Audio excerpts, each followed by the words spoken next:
Hello everyone, আরও একটা নতুন দিন, সবাইকে অনেক অনেক শুভেচ্ছা ও শুভকামনা।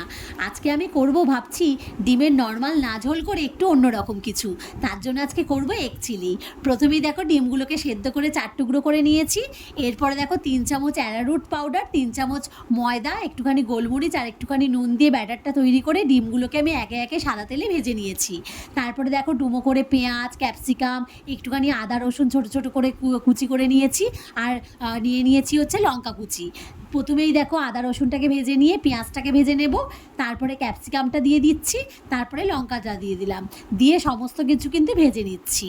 এরপরে দেখো আমি একটা সস করব, যার জন্য নিয়েছি হচ্ছে টমেটো সস, চিলি সস আর সোয়া সস।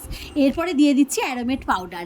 এই অ্যারোমেট পাউডার কিন্তু যে কোনো রকম চাইনিজ রান্নাতে তোমরা দিতে পারো, এটা কিন্তু স্বাদ একদম দ্বিগুণ হয়ে যায়। তারপরে দেখো ভেজে রাখা ডিমগুলোকে দিয়ে দিলাম, তারপরে অ্যারোটগুলো জল দিয়ে দিলাম, ব্যাস রেডি হয়ে গেল এগ চিলি।